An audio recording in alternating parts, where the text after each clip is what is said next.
আম্মু তোমার আমি একটু আদর করি, তুমি আমার একটু আদর করতে দাও, বুকে হাত দিয়ে তারপর ঘুমাইতাম। তুই নিজের মেয়ে করছিস? মা তুমি আমার কথা যদি শোনো আমি তোমার সব দিব। ছেলের সাথেই কথা বলে পুরান লালদা। কি কথা? আমার পৃথিবীর সব কন্যা সন্তানের কাছেই তার বাবা মানে নিরাপত্তা, ভালোবাসার পরম নির্ভরতার আরেক নাম।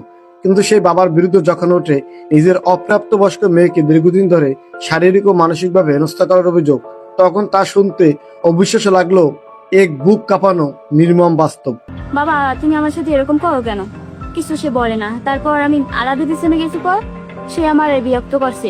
3 দিন ভালো ছিলাম, 3 দিন পরে সে আমার বুকে হাত দিছে।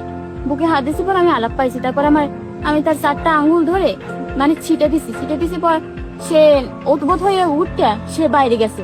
আমি ভয় পাই শুয়ে পড়ছি। ভুক্তভোগী ও স্কুল ছাত্রী জানায়, ছোটবেলা থেকে বাবার কাছ থেকে কোনো স্নেহ মমতা পায়নি সে। সময়ের সাথে সাথে বাবার আচরণ স্বাভাবিক না থেকে বিকৃত রূপ নিতে শুরু করে। ছোটকাল হইতে বাপের আদর স্নেহ মমতা আমি পাই নাই।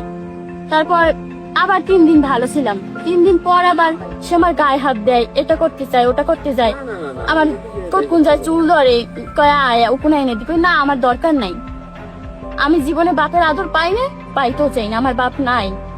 তুমি আমার সাথে এরকম কেন করো?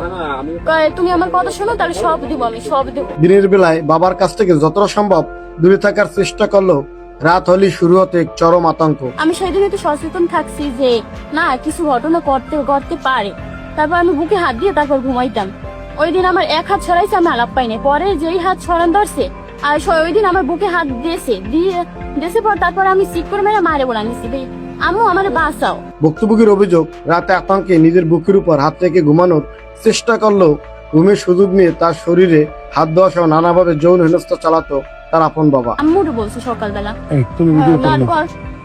তারপর বলে আম্মু বলে কি কয় যে আম্মু আমি কই আম্মু আমার এরকম ধরছে।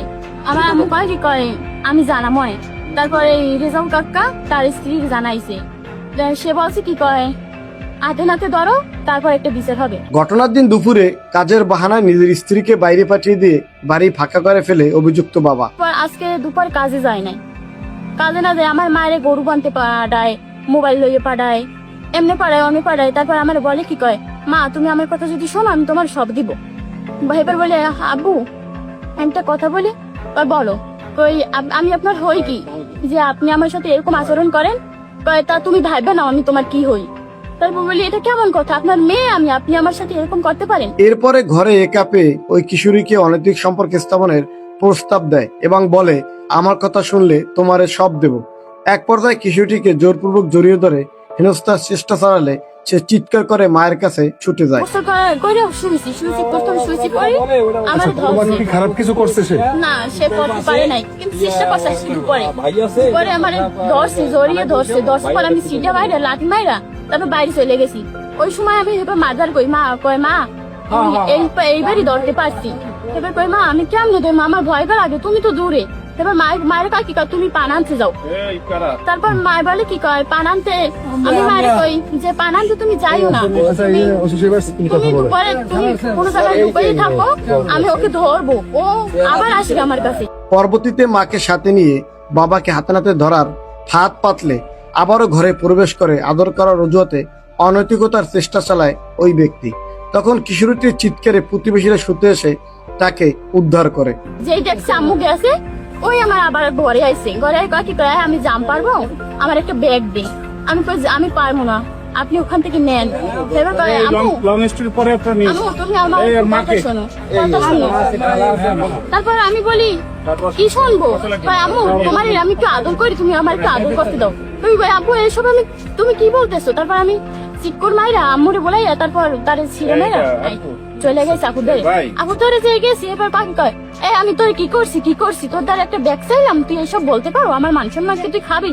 আমি তো কান্দে, আমার ভয় লাগছে অনেক, আমি কিছু করতে পারি না। এদিকে নিজের বিরুদ্ধে আনা সমস্ত ঘৃণ্য অভিযোগ সরাসরি অস্বীকার করেছেন অভিযুক্ত বাবা।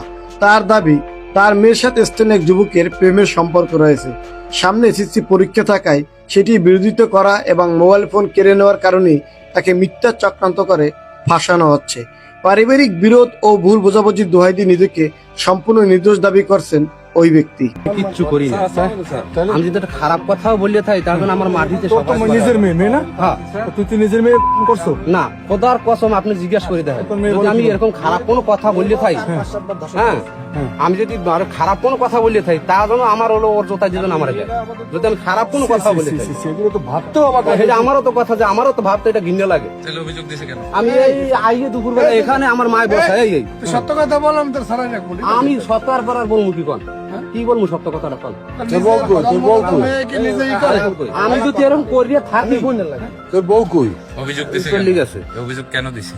কে এই যে মানুষজন আমি বলতেছে তো বলতে পারি না কে অভিযোগ দিছে। আপনার মেয়ে আমার বাড়িতে আরো পাশে লোক আছে এরা তো দেখতে এলে আমি দিনের বেলা যদি এরকম কোনো ধরনের আচার আচরণ মেয়ে করি তো না। অভিযোগ দিয়েছে, বাইরের তো আর কেউ যে নাই। আপনার মেয়ে তো মেলা ঝামেলা আছে কোনো? না ঝামেলা আছে একটা ছেলের সাথে কথা বলে এই জন্য আমি ওরা বলছি কেদু তোরা 7 মাস পরীক্ষার বাহি মেট্রিক পরীক্ষার তাহলে তুই পরীক্ষাটা দে তারপর আমি যা করি করবো অনেক ঠিক আছে এখন এরপর কথা বলবে এটা আমি ফিরেই রাখতে আছি এই জন্য এই একটা সমস্যা আর কোনো সমস্যা নেই। বাড়ি ওই পুরো শিখদের বাড়ি ছেলের নাম জানি না আমি সব জানি আমার মেয়ে মেয়ে পরে কই তোমার? মাদ্রাসা মাদ্রাসায় পড়ে? বুঝতে পারছি মাদ্রাসা। ওই আমার ঘরে একটা আছে টাচ ফোন ওর মা চালায় সেইটাও চালায় কথা বলছে সে মোবাইল কো মা নিয়ে গেছে আমারটাও নিয়ে গেছে। অভিযুক্ত বাবা প্রেমের সম্পর্কের কারণে ফাঁসানোর দাবি করলেও একজন অপ্রাপ্তবয়স্ক শিশুসাথী নিজের জন্মদাতা পিতার বিরুদ্ধে এমন গুরুতর অভিযোগ কেন আনবে তা নিয়ে উঠছে বড় প্রশ্ন। শিশুটির অভিযোগের ভিত্তিতে ইতিমধ্যে আইনশৃঙ্খলা রক্ষাকারী বাহিনী অভিযুক্ত বাবাকে তাদের হেফাজতে নিয়েছে। আর মেয়ের বয়স কত? মেয়ের বয়স এখন 16তে রানিং চলে 16 রানিং। কাটে কত চলে আচ্ছা, তাহলে এই মেয়ে যে তোমার বাবার বিরুদ্ধে ধর্ষণের অভিযোগ আনে এমনিতে হয়ে এটা কেন করে? এখন এটা তো আমি বলতে পারি না স্যার মৃত্যু। তাই মেয়ে পড়ে কোন ক্লাসে? 10 ক্লাস 10-এ পড়ে। এই সে তো মোটামুটি লেখাপড়া করে, বোঝে। একটা বাবার বিরুদ্ধে সন্তান কখন ধর্ষণের অভিযোগ আনে সেটা বলো। তখন মেয়ে ই করতে না পারে তখন হ্যাঁ, তাহলে তোমার বিরুদ্ধে কেন অভিযোগ আনলো? এখন সেটা তো স্যার আমি বলতে পারি না কিন্তু আমি যে এরকম ধরনের কোনো কাজ আমি আমার দ্বারা সম্ভব না। সেটা তুমি করছো কি না করছো চেষ্টা করলেই তো বের হয়ে যাবে। তোমার মেয়ের টেস্ট করবে, তোমাকে করলেই তো বের হবে। কোন সময় হেডে টেস্ট করে কোথায় সে চলে গেছে কেন চলে গেছে সেটা তো আমি জানি না। সমাজবিজ্ঞানীরা বলছেন পারিবারিক সম্পর্কের এমন চরম অবক্ষয় রোধে ঘটনার সুষ্ঠু তদন্ত এবং দোষীর দৃষ্টান্তমূলক শাস্তি হওয়া অপরিহার্য। এই জায়গায় কি আপনাদের পারিবারিক কি সমস্যা সেটা বলে? পারিবারিক সমস্যা আছে এই পরশুদিনকে আমার যে ট্রেন আসছে মানে চট্টগ্রাম থেকে তার বেড়াইতে নিতে আসে কিন্তু আমি বেড়াইতে যাইতে দিনে ওই জায়গায় একটা ছেলের সাথেই কথা বলি পুরান মালদা কে কথা? আমার মেয়ে।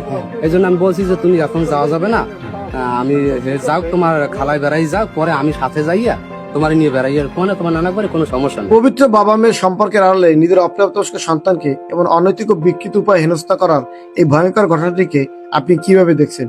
অভিযুক্ত চক্রান্তের দাবি নাকি ভুক্তভোগী কিশোরীর কান্না? কোনটি সত্য বলে আপনার মনে হয়? কমেন্ট বক্সে আপনার মূল্যবান মতামত জানান।